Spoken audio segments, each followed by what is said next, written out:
Welcome to the Dental Startup Journey. If you are opening a new dental practice, you're in the right place. In today's session, I am breaking down the exact formula to master your first 90 days so you can hit your break even point faster and build a thriving practice. If you find it valuable, don't forget to subscribe and drop your questions in the comments.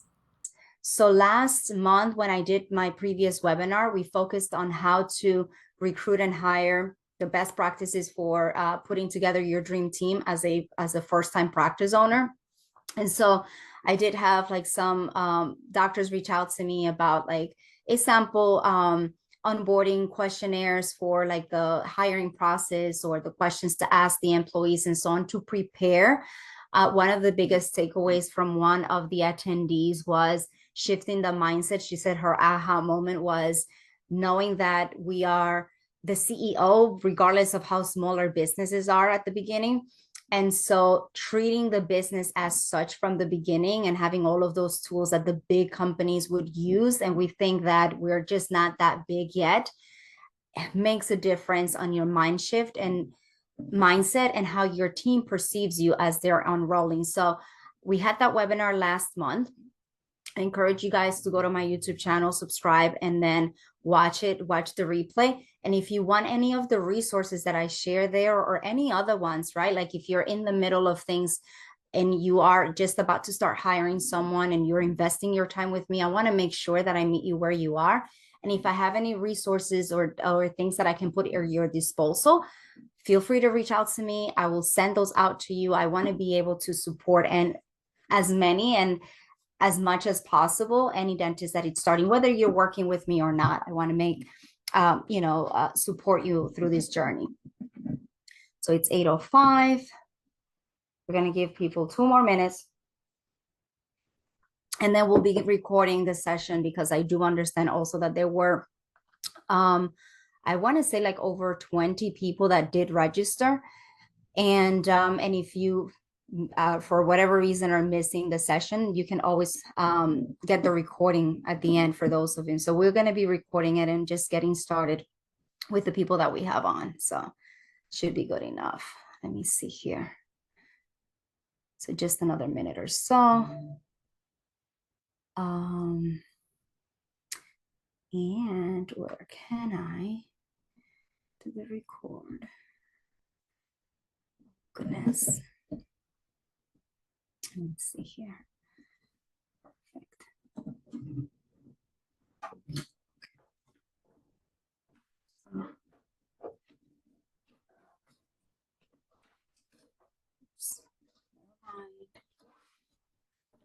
So let me see. Sheila's here. Where did he have some people are here?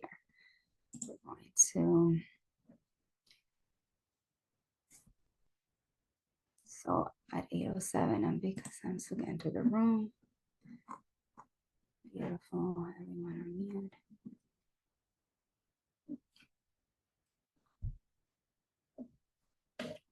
Second.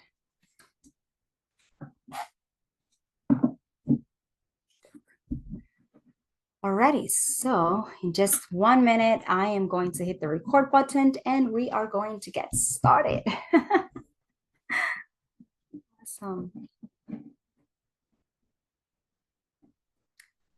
So we can, so I guess we can start the recording now. And then let me make you co-host. And beautiful. Okie doke. 1 second. Perfect. So let's get started. I want to welcome everyone to Mastering the Very First 90 Days. How to set up operationally your practice for success within the first 90 days so that you can break even, so that you can be profitable faster, and so that you can set a strong foundation for your first dental practice. I want you guys to imagine this. Imagine that you've just opened your doors and you've invested a lot of time finding the location, doing the build out, getting all the permits, everything, it's beautiful, right? You did a great job on that. You have already hired a team that through the culture that you promised them you are going to set into your practice, right? As a startup practice, you inspire them and motivated them to become part of your journey, right? And your dream is finally becoming a reality. Your team is looking to you for answers, and suddenly you realize that having the keys to your practice does not equate or does not necessarily mean that you know how to run a successful dental practice. I know this feeling because I was once there, right? I started managing a dental practice back in 2004. That was the very first time I sat behind a front desk with a phone, with a list of insurances, and with the task of bringing in patients, dealing with all of the paperwork with the insurance companies, answering phones, not with a lot of previous training and understanding. So I know exactly what it means to be in that position. And from the years that I spent, fast forward from 2004 to now it is 2025, 25 years, what I am noticing is that the first 90 days will define whether your practice is going to thrive or struggle. So, what I personally did and what I have seen many successful dentists do over the course of the first 90 days of them opening their practices is exactly what I'm going to be covering tonight. So, I want to first and foremost say thank you to those of you who are investing your time to be here, because I know that you truly care about the success of your practice and that you're invested in doing things the right way as a first-time practice owner. So I want to be able to congratulate you and tell you that you're in the right place and in the right time, and investing in yourself means that you truly care about your future, the future of your patients, and the employees that are going to entrust you with coming into your business and becoming part of your startup journey. So I'm really excited for that.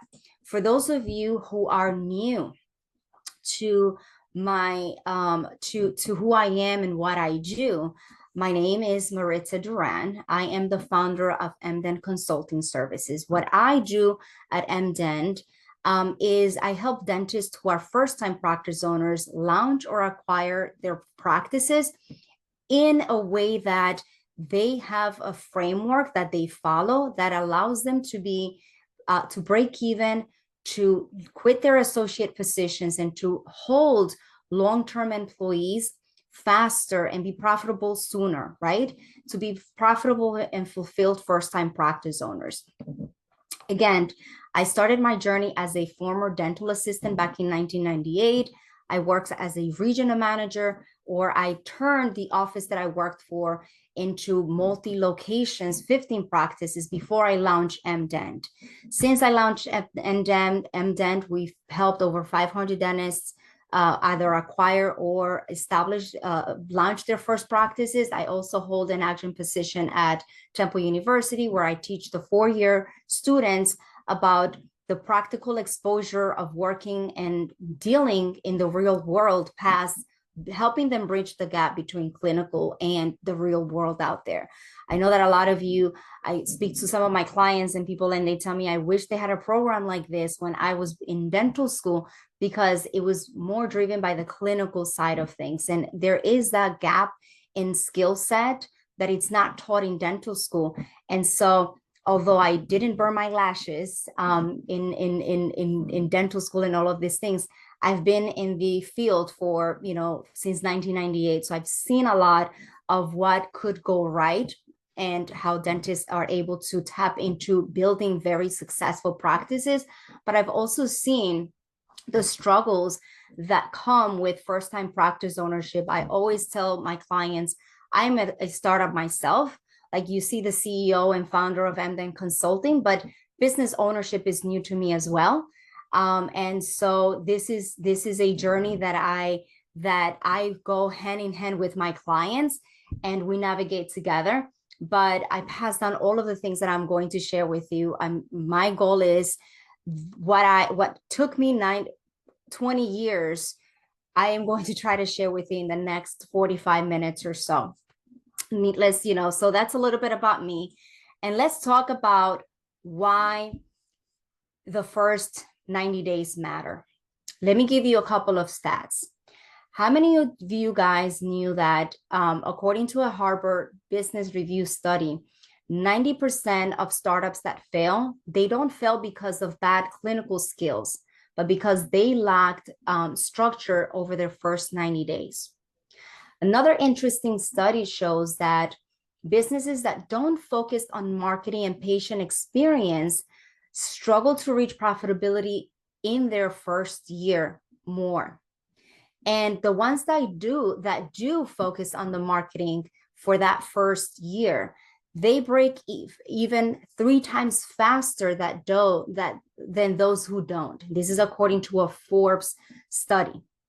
So my point is, the reason why the first 90 days are important is because the success of your practice is not going to be determined by your opening date, or in some instances, what happens pre-opening. That matters a lot, and I go in very much in depth, and I am going to answer questions. I want to open up the floor for us to go over what I prepared for you, but towards the end, if you have any pressing questions, jot them down, write them in the chat as they come to you so that I can answer those for you live, or you can go ahead and schedule a time with me if you have more specific questions. I don't like to overly promote and push all of these presentations, because I want to get to know you and connect with you and answer your pressing questions, right? And I want you to pick my brain. That's why we're here. So basically, what the success of your practice and that foundation that it's going to take the first 90 days, setting up the right priorities, having the right leadership mindset, and the systems are either going to allow you to have rapid growth or leave you struggling for years, and or having high turnover from the beginning. And one of the stats that I shared previously was, how much does it cost for you to have turnover too early in the game as a startup? And so there are a lot of mistakes and things that we tend to do that we're going to cover tonight. And I want you guys to be empowered and to avoid making those mistakes, right? So now that we understand, and if you have any questions or anything specific that you want to ask me, this is the time. You can put it on the chat and I'll read those later. But now that we understand why this matters, I'm going to start breaking down the key pillars and the things that are going to have the biggest impact over your first 90 days. Ready? Great. So let's see, the first 90 days. So let's talk about what those pillars are. The 3 essential things, right, that it's going to happen is 3 things that I'm going to be covering tonight. And this is the overarching idea that I want to share with you. The 3 essential things that I want you to focus on if you're a startup and this is the first time that you're launching a practice. Marketing and visibility is the first one. Getting patients through the door fast.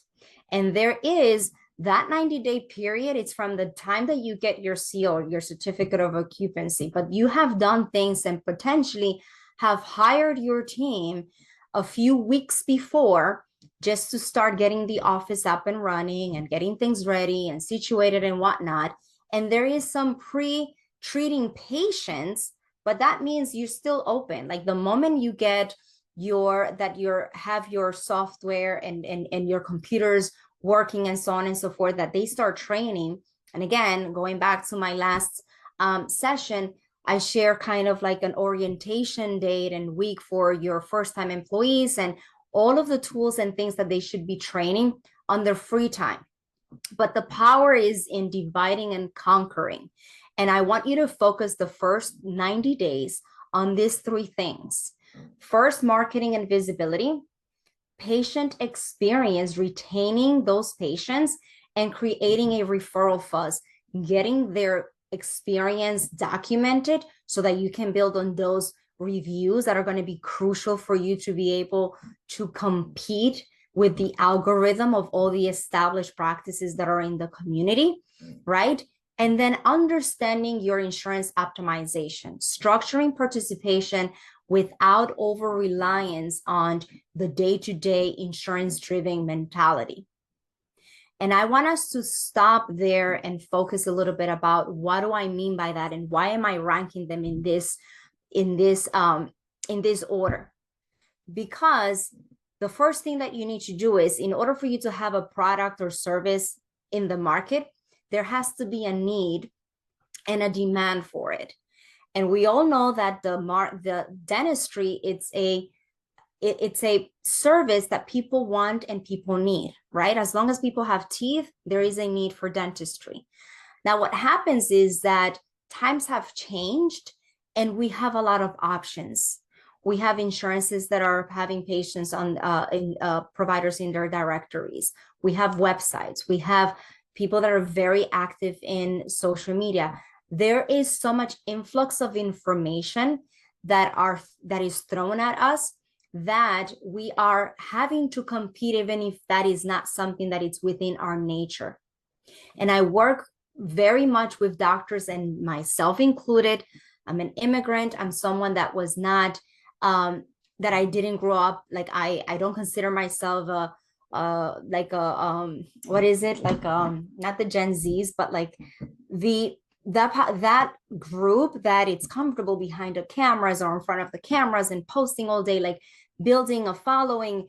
None of these things are part of my makeup as an individual. And I understand that a lot of my doctors feel the same way about my clinical excellence is one thing, right? And once I start my practice, people should know how great I am. And that's not the reality of this world that we live in. And so we have to break out of the cultural, in my case, or the privacy mentality, because once we set our businesses, we need to make it visible. You are a product or a service provider that patients only get to see you once you have them on the chair. So that is the very first and most important thing to do. The second is the patient experience. And at the very beginning, having the patients come in and feel the difference between everything that they've experienced before and over exceeding their expectations, so that you can, not based on a promotion that you have out for $49 or free evaluation or second or Invisalign ads as a response to a promotion, right?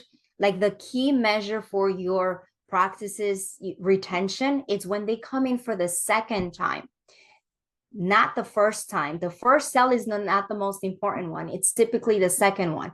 And in a dental office is determined by your ability to have the patients sign in for recare or when they are establishing the practice for recare. So the patient experience is the second most important thing. And then after that, we are then dealing with how we're getting paid.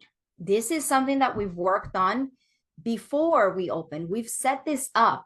And once we open our offices for business, I was having a meeting earlier this week with one of my clients, and I said, we're in the last trimester. I'm a mom of two, so I always use the analogy of like having your first child. If you're a first-time practice owner, it's very similar. You lose your sleep, and after those 90 days for me are the equivalent of, oh my goodness, we need to make sure that the baby's able to sleep at night. What's the measure? We double the weight. What's the measure in our dental practice? It's we need to break even. So all of our efforts for those first 3 months is for you to produce enough money to cover the cost of operating your practice. The very first thing that you do, the number one of the 3 essentials, is the marketing and the visibility. The second is the patient experience. Once whatever you've done, all of the efforts of your marketing and visibility are coming to fruition, you planted the seed, now you're seeing the result. Then it's the work that you need to do to give the patient that outstanding experience so that they are retained patients and they can become your advocates. They can help you lower the cost of patient acquisition through your paid marketing efforts, and they can start helping you create that referral buzz. And the third essential is the optimization of your insurance participation. And in this case, if you have a membership program, if you have new patient specials, all of those things, but structuring that is the third thing, right? If you focus on these three things, you're going to be able to build momentum quickly. But if you ignore them or you spend more time on one versus the other and you're not able to balance it out, you'll spend months struggling to fill your schedule. And in order for you to cover costs, you're going to first need to have patients come in and get treatment. So this is in an overview what we're going to be covering tonight, and it is your game plan. If you want to hit your break even and set your practice for long-term success and make sure that those team members that are joining you, and you probably had to negotiate their salaries and some concessions compared to what it would have looked like for them to work at a DSO or in a place that may have offered more hours or more benefits. They were attracted by the culture. They were attracted by your mission and vision and what your dream, and they want to be part of this journey. Those 90 days are going to help them also paint the picture. This is a job that gives me stability, longevity in the workforce, and it has to come from your leadership and you understanding that these are your priorities over these first 90 days. Okay. Now, there are subtasks underneath each of these categories, and I work with my clients very closely on what is the marketing and visibility game plan for our first 90 days or pre-opening. What are some of the things that we do as the project, timeline for the construction and all of these things are taking place? What are some of the things that we're going to plan ahead for the patient experience? How are we going to greet them? How are going to be our experience over the phone? The systems that they're going to use for onboarding, for completing forms, for the communication, right? What are some of the plans and the programs and and how we're going to structure the payment? Because ultimately we want to hit our first milestone, which is to break even, so that we can then in 6 months to a year quit our associate position, hire a hygienist, be able to fulfill on the dreams or the promises of that negotiation that we might have given our front desk admin team. Add more hours to our clinical dental assistant that it's probably looking to start part-time and grow into a major more hours. So these are the things that these essential steps and priorities are going to help you start to benefit from when you focus on them on this order. So next, I want to share with you some of the biggest mistakes. And before I do, I would love to hear from you guys on the chat. What do you see? And for those of you that might have started a practice in the past or in the process, what do you think are some of the biggest mistakes dentists make in the first 90 days of opening? Let me know in the chats, as I am going to be sharing my slides to see if we're on the same page here. Anyone? I'll give you guys a minute. Let me show the chat. Good evening, everyone. Hi, Tina. Thank you for joining us.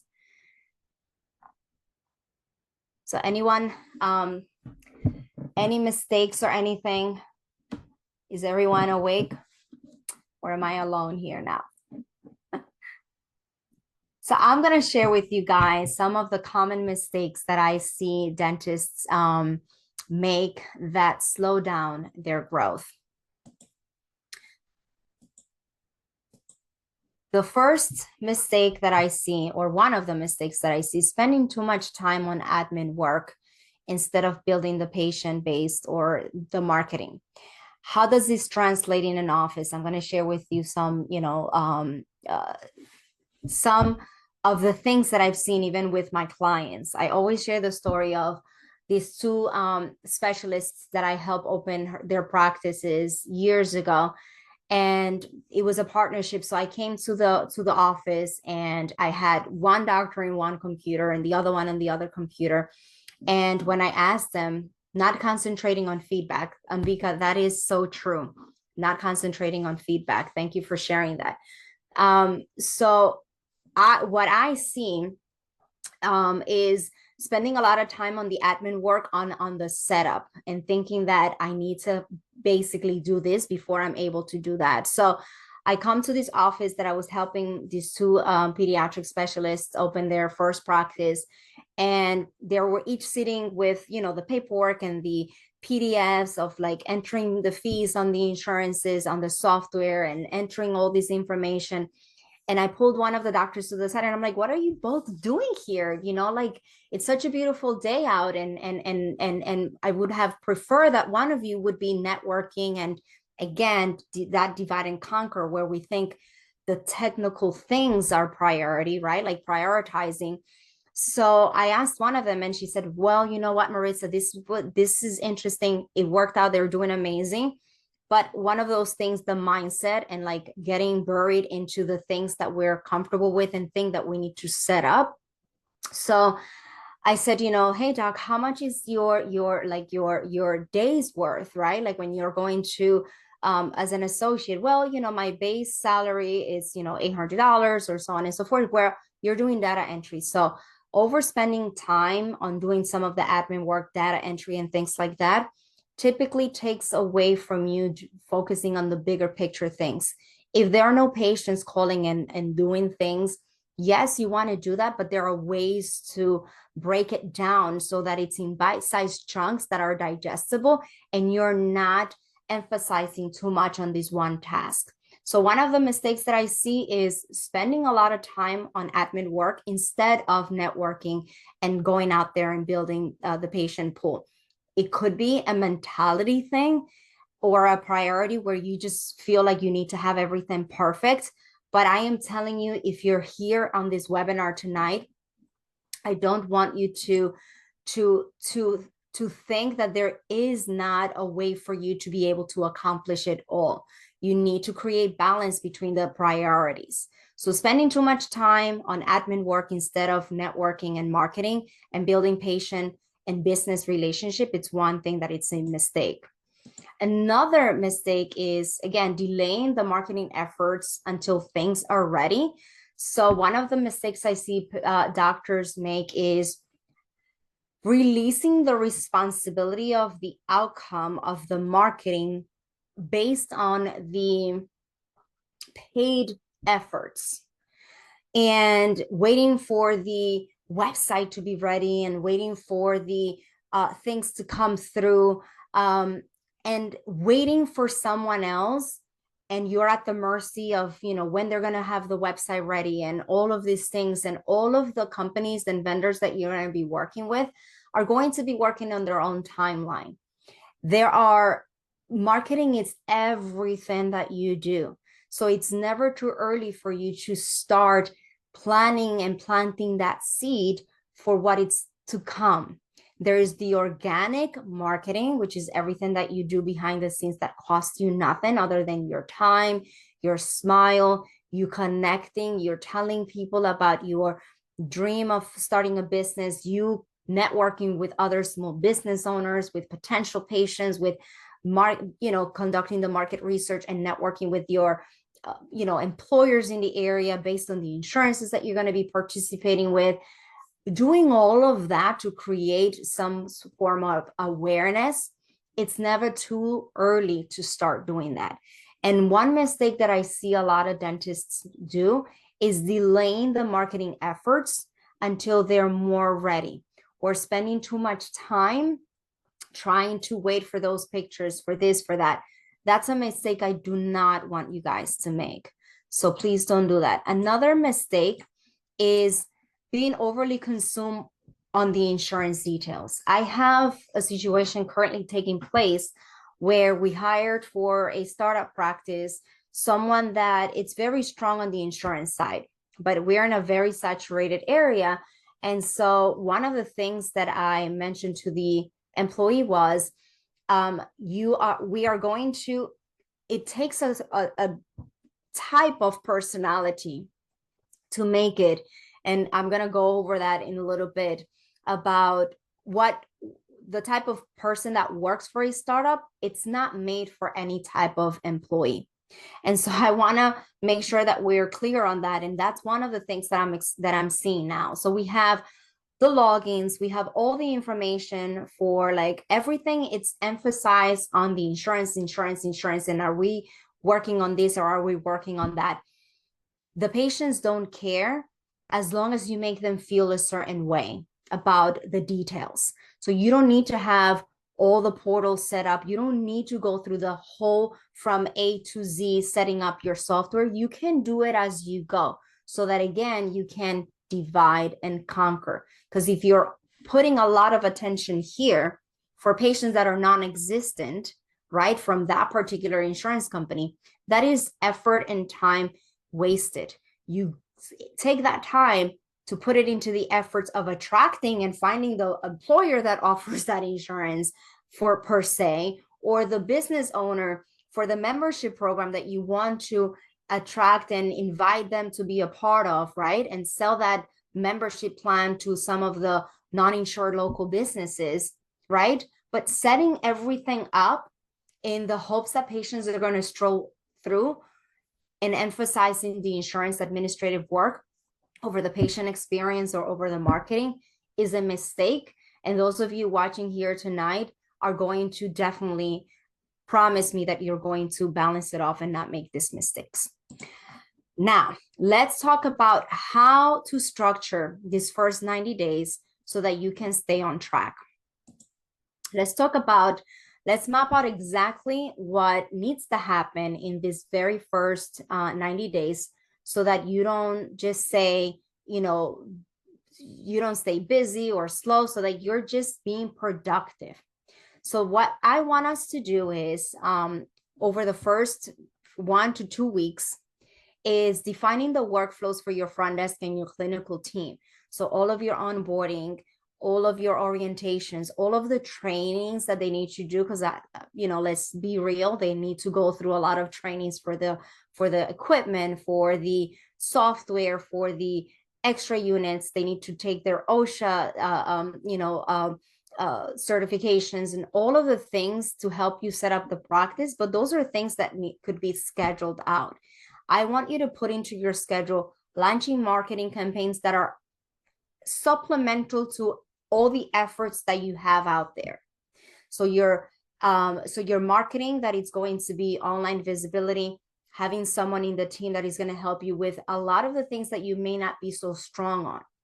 One of the things that I do and I recommend my clients do is, as part of the initial job descriptions and the onboarding process for our employees, we try to identify someone that has the personality or the skill to develop and nurture, where they can support you in some of the areas where it's not your passion or it's not your forte.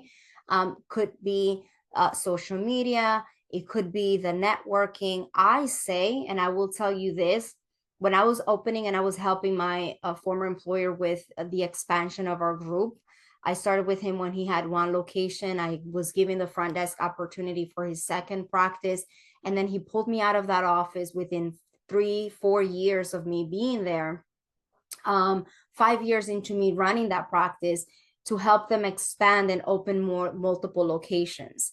And that during that time, I was opening offices in different models, PPO practices, fee-for-service practices. And in one of those fee-for-service practices, my job was to do a lot of the heavy lifting, the patient relations, networking with local businesses, schools, all of the different churches, like doing a lot of the ground and guerrilla marketing, if you will.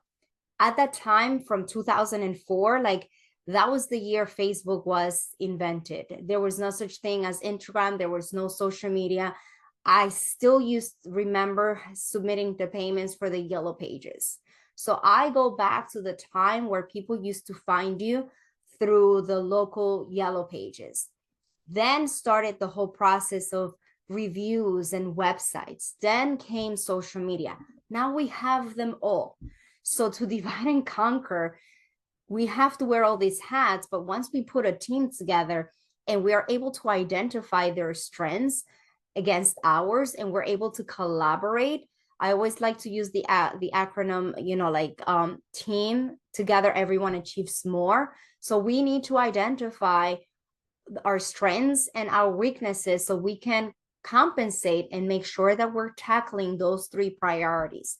So during the first 1 to 2 weeks, we want to basically focus on the marketing campaigns, the networking activities, the visibility, the brand awareness to attract those patients, defining the workflow so that everyone knows, hey, this is what I'm going to be focusing on, and tracking patient experience because, as I said earlier, you're going to be competing with a lot of people that have solid, years of content and reviews and things that are helping the algorithm put them up in front of the page when people are searching. Because now, in order for us to make decisions about who we give our businesses to, we take into consideration others' experience. And so it helps create the culture from the very beginning of outperforming and giving outstanding red carpet patient experience. When every individual that walks through the office, the team is tasked with getting the review. That's going to push them to exceed the expectations and really push themselves on the customer patient experience. And it's the twofold where you're going to benefit from having an early start on your reviews to be able to get Google to start recognizing you as a real business where you're not spending that much more money on paid efforts. Does that make sense? Are you guys finding this helpful? Let me know in the comments if you're finding this helpful. And weeks 3 and 4, analyze the key performance indicators. That's the next thing that I am going to focus on. What are some of the key performance indicators for you as a first-time business owner that I want you to focus on the first 90 days? So weeks 3 to 4, and again, this is a cycle that it doesn't mean that you finish this and just because the first 90 days are over, it's over. It's like a cycle that goes 6 weeks, 90 days, and then it restarts. But it's things that are working simultaneously, that you just have to have that balance and that checklist where you're not spending the first month trying to tackle all of the insurances and all of the admin work and then planning ahead, and then the patients have been seen, and then you're thinking after they leave, well, let's send them the link to see if they want to send us a review.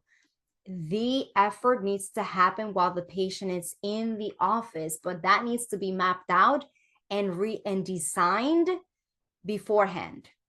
So that's how you're tackling the patient experience, not after the fact, before the fact. You're setting up, this is our target for as many patients as we're seeing, the percentage that we want as the key performance indicator that we're on the right track, okay? And obviously, redefining the patient journey and optimize efficiencies, what's working, what's not working, evaluating your financial growth and adjusting your strategies. That's what's going to happen during that first month, right? So one thing that I would like for you guys to answer for me is, what would you think of these things would be the most impactful change that you want to, that going into your first 90 days?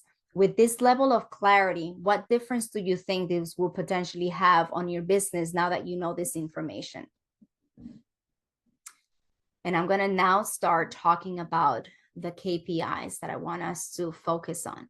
Does everyone know what KPIs are? KPIs are our numbers and the things that we need to track to make sure that we're on the right path. So when we talk about numbers, let's talk about numbers, because if you're not measuring your success, you are taking a guess, okay? And the last thing we want is to be guessing how we're doing.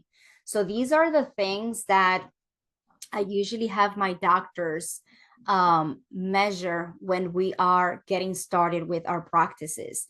Again, My team and I work very closely on giving our doctors the most accurate projections that are true for their offices.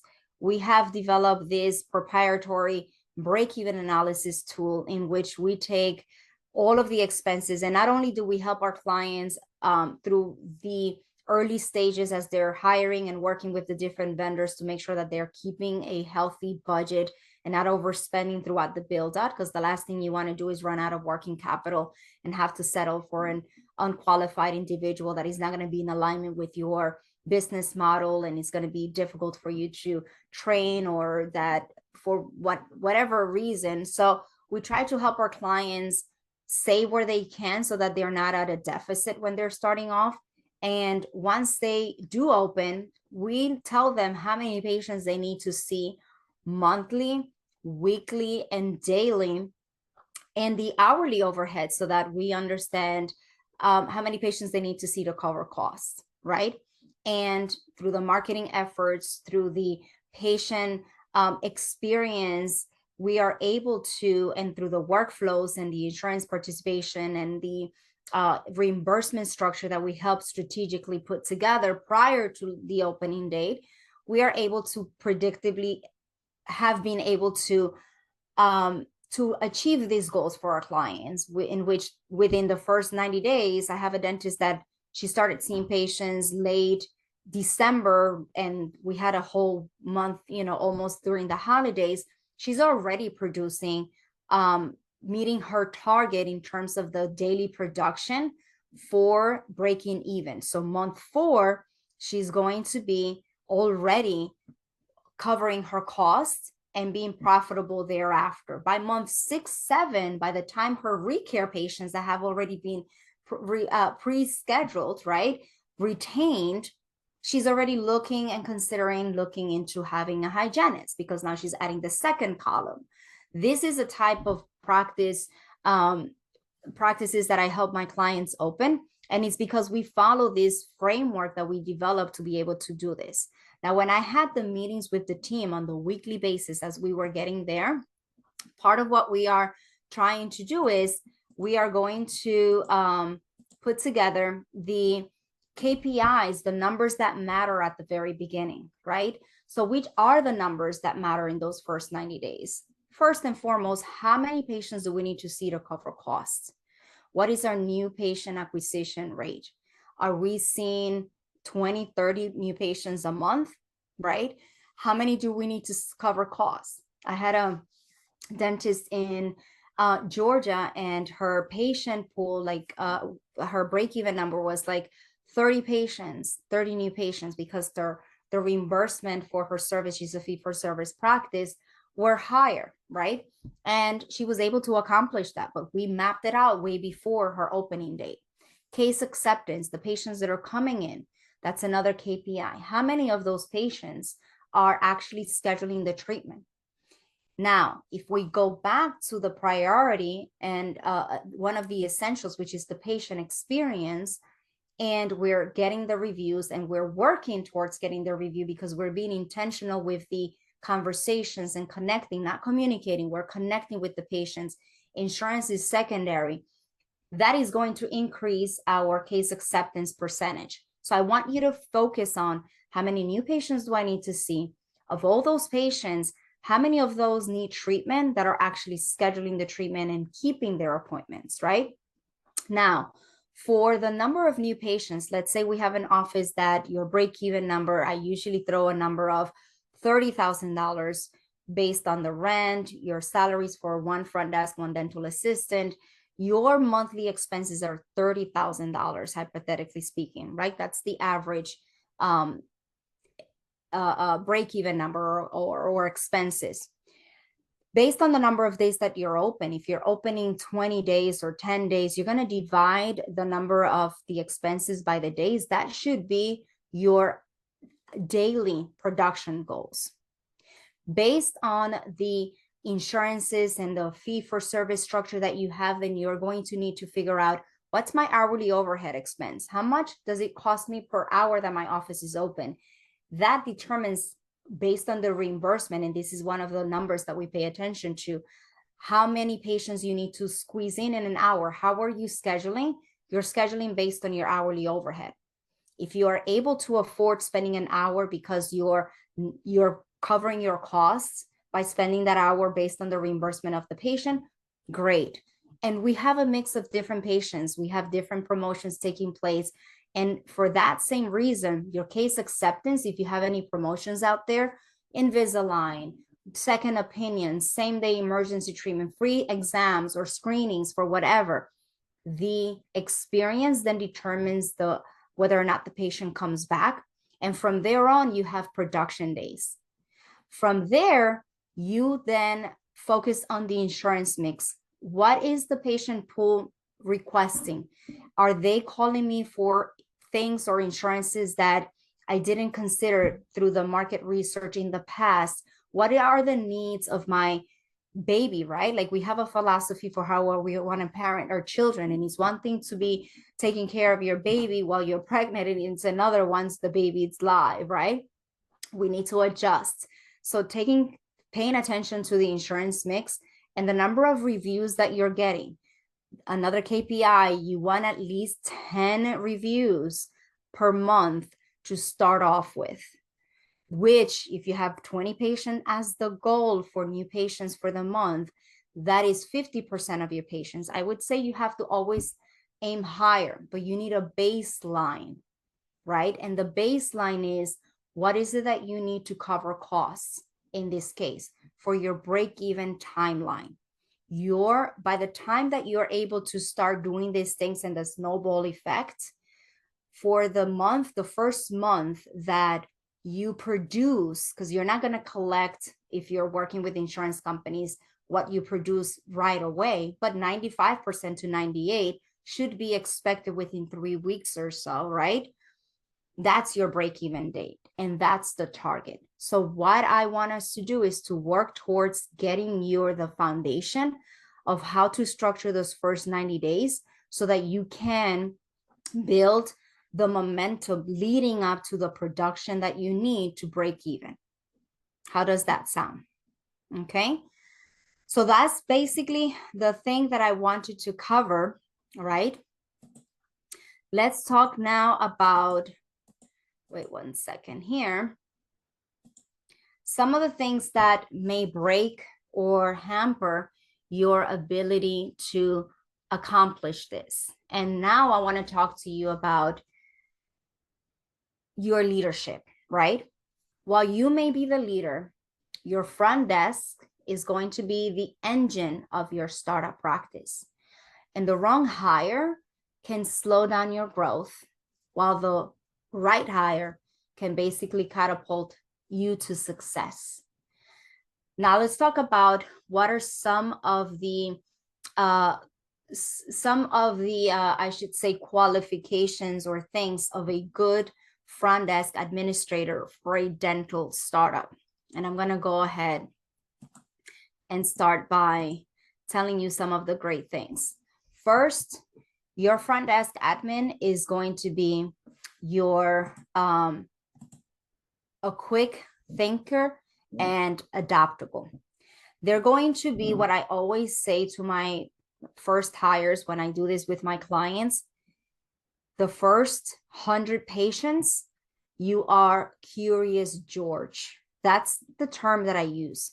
You want to know where, why, how they find you, what motivated them to come in.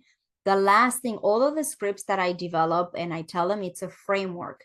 We go over the scripts, but it's based on the framework. And the framework is not based on the scripts. It's based on getting the information that we need to figure out if the decisions we've made are working and where there are room to improve. And one of the things that Ambika said is not listening to feedback, right? The patients and the marketplace are going to guide us towards the changes that we need to make in our businesses. A good fit for a dental startup is going to be someone that is a quick and adaptable front desk person. Another thing is that they have to be excellent communicators. And I should add to that it's not so much about being a communicator. You want an excellent connector, because a person that is able to connect more than communicate, it's a winner, because they're going to be able to get from the patients more than the patients would be willing to give if you're just transactional and you're just communicating. These are our hours. This is what we do. This is information about the office. But if you're curious, George, you're going to take this office to heights. I remember the times that I used to go into different offices.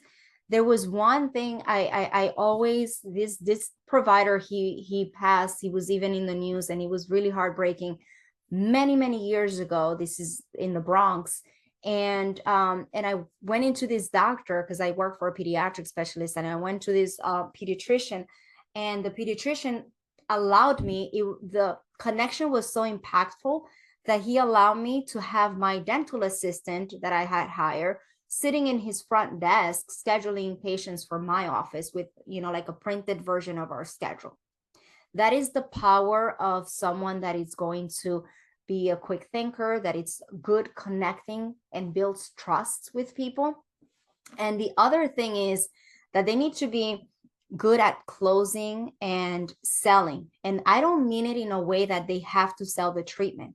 They need to believe in you as you are the product.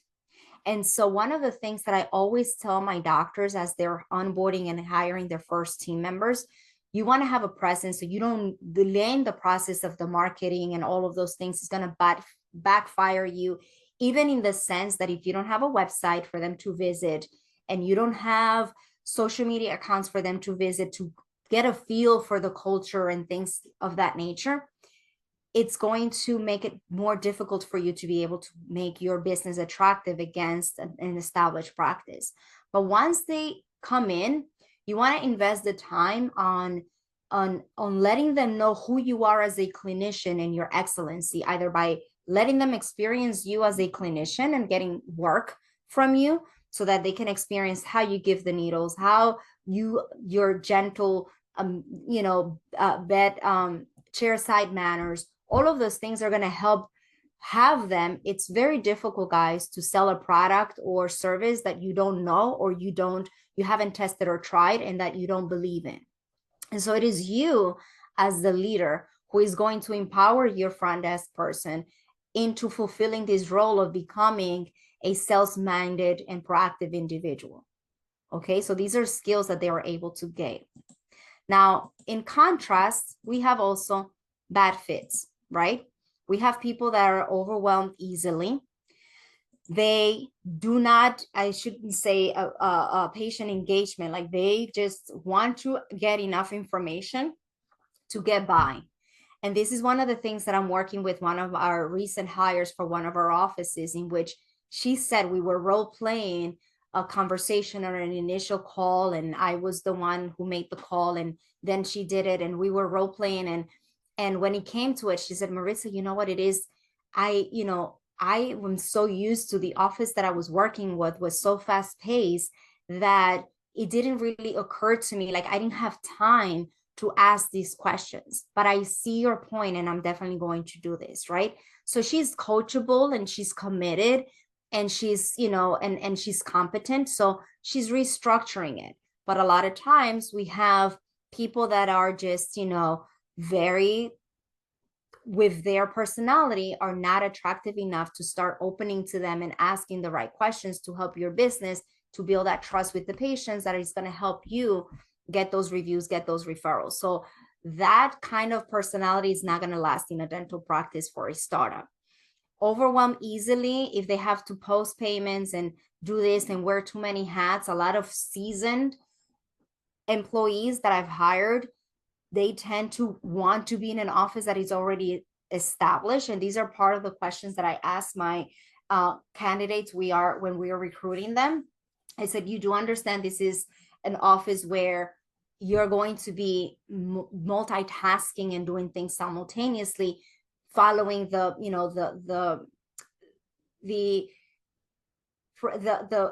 the priorities that I was sharing with you earlier. First, we need to network. We have a list of businesses in the area. I'm going to share a little bit of how we do that. But it's really important that they're willing to do that. They're not just looking to sit behind a chair, put in their hours and be done for the day, right?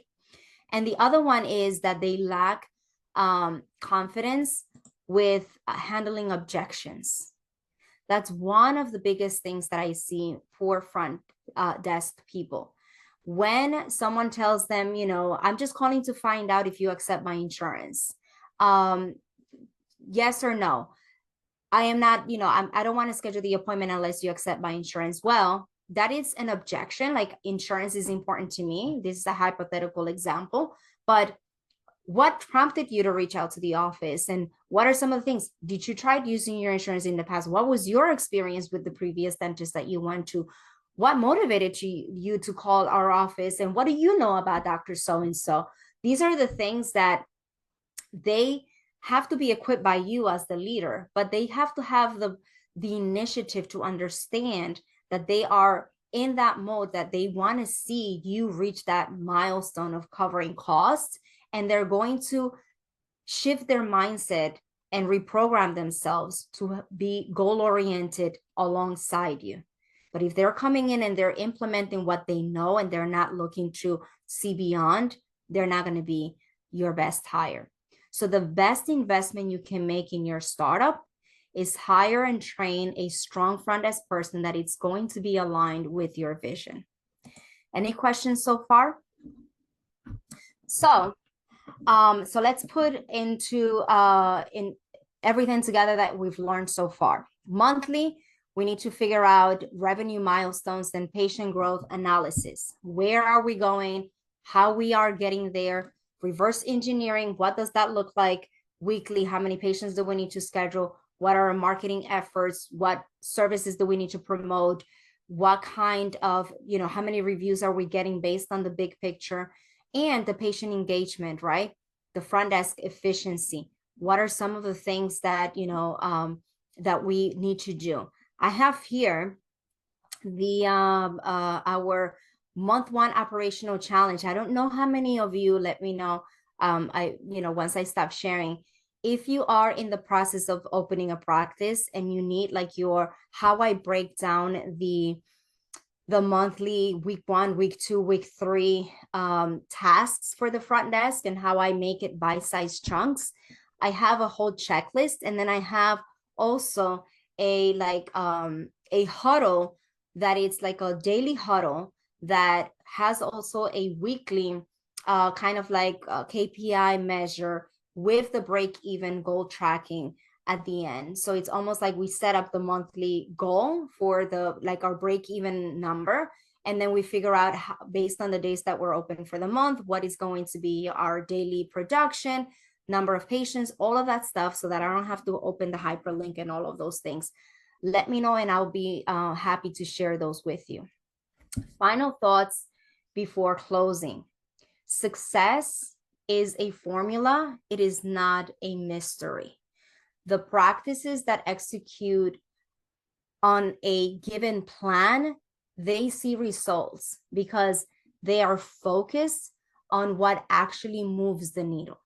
These 3 things that I share with you today are going to be moving the needle in the direction that you need to be a profitable and fulfilled first-time practice owner. I've seen it myself, and I've seen many of my doctors accomplished it. If I did this, so can you.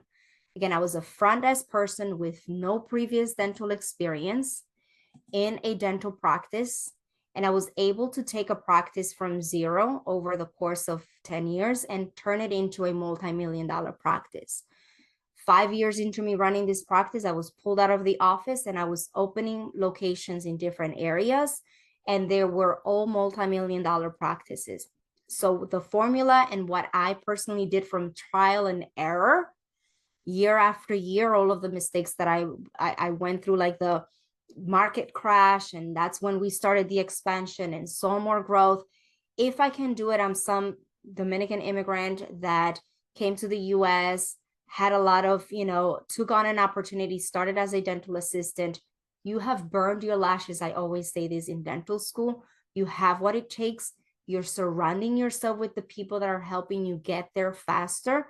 So if I did it, so can you. So the things that I want you to accomplish is do this for me. I want you to say this and manifest this, and this is going to be sort of like your I forgot what it's called, but when you are putting it out there, right? I want you to say to yourself, my focus as I am putting my first 90 days as a first time practice owner, I'm going to focus on growth. I'm going to attract patients and I'm going to basically retain my first patients. I want to focus and I will focus on ensuring every patient leaves as an advocate for my business as a first time practice owner. And I am going to implement efficient systems so that everything, right, can continue running smoothly and I can fulfill my dream as a, for myself, for my family, for my patients, and for my team. Remember, once you take on the leap with faith of starting a business, you're putting a responsibility that is both rewarding and stressful, but you can make it through following certain proven processes more rewarding that it's stressful, or the reward it's outperform the stresses and the challenges that are inevitable as a first-time business owner, myself included. So that's all I have for you guys tonight. As I said, I have the monthly challenge checklist and the goal setting checklist. For those of you who are interested, you can let me know and I can have my team send it your way.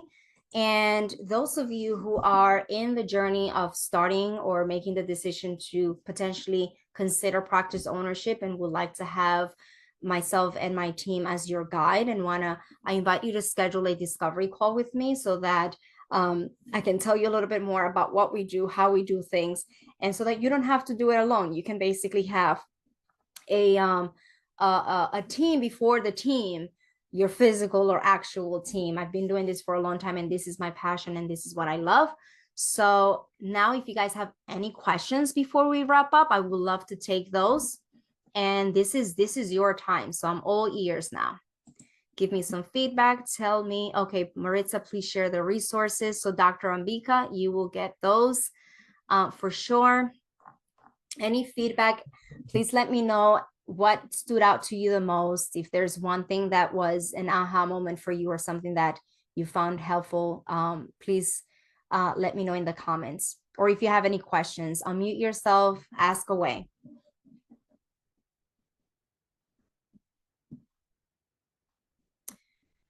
Otherwise, let me know.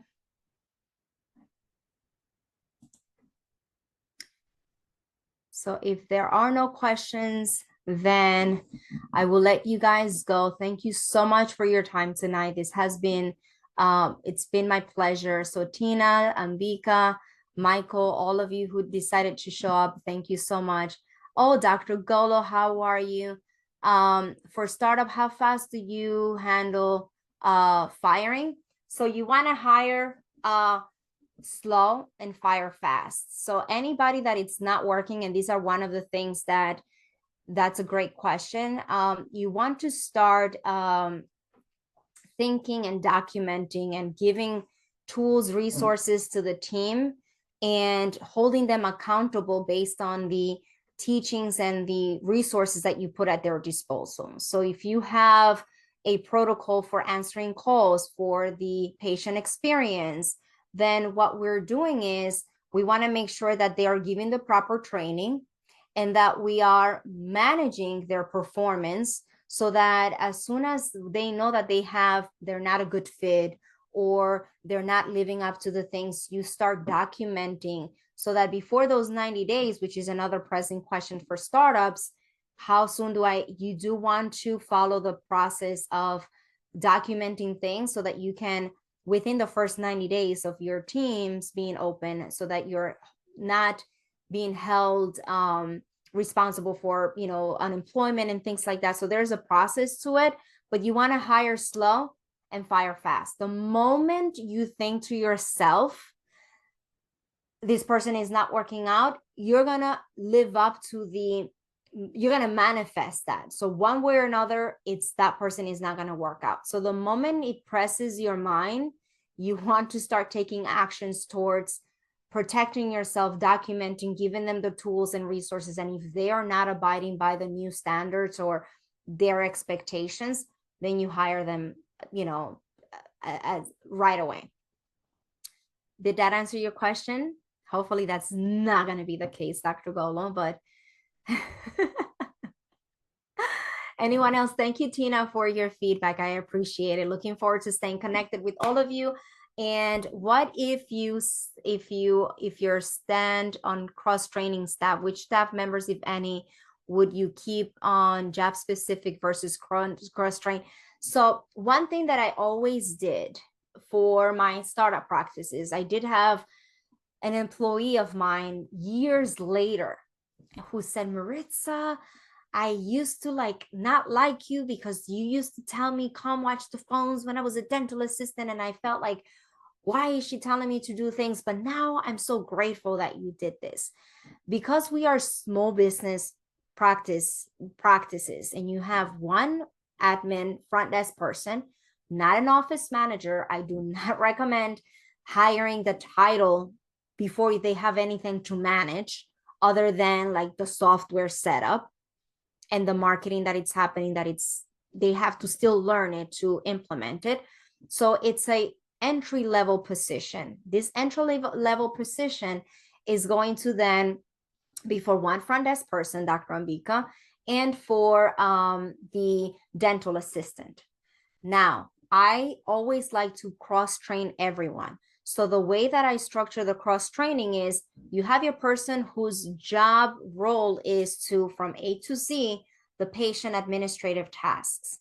But that front desk person can be cross-training to some minor clinical details. X-rays, if depending on your state, you may or may not need a license to expose radiographs, sterilization, setup, and those things that are charting for the doctor, clinical charting. These are things that a front desk person that comes in from a different background into dentistry, they could benefit from learning the anatomy of the teeth. I always encouraged cross training. Same thing from the back, in the event that we're only 3 employees: the dentist, the clinical dental assistant, and the front desk person. It is just best to be able to collaborate and support each other. That's the type of mindset and culture that you want to set up. Everyone has their defined roles, but we step in to support each other as needed. Does that help answer your question? Yes, thank you. Perfect. Yes. And So, as a follow-up to the above question, as a practice owner, would you suggest the dentist to also learn about the tasks of the insurance, the billing, etc., so we're not dependent on that team, the billing team or the manager? So when you say dependent, is that you're going to take over it. That's not the mentality. What I do want you to do and own the fact that you need to have an overall responsibility of understanding how everything runs in your dental practice. And if insurance is part of your model, then you need to know how the insurances work so that you can oversee and make sure that you are basically doing things the right way with the team. So yes, I have, like courses. I make my dentist take my insurance course, as well as the team members, because you do have that responsibility now as a business owner. You don't want to do it, but you need to make sure that that you understand it and that you're able to cross check on the work that it's being done, for sure. So yes, I do recommend that you learn that as well, the insurance aspect of it. Amazing, thank you. Of course, of course.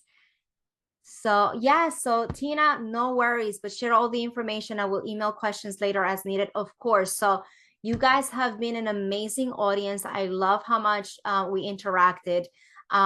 We will send you the recording tomorrow, and if you have any questions, my contact information will be there. So I look forward to connecting more on the one-on-one basis as needed. And depending on where you are in the journey, if you need any of the resources, by all means, um, whatever it is that you need, I'm happy to share that with you. Dr. Golo, I'll see you on Saturday, hopefully, and we'll be in touch. Everyone, enjoy the rest of your night. Thank you for joining me. Bye bye. And that's a wrap for today's session. If you found it helpful, hit the like and subscribe for more tips on growing your dental startup practice. If you are serious now about accelerating your success, download the free resources in the description and let me know in the comments what's your biggest takeaway. I'll see you guys in the next video.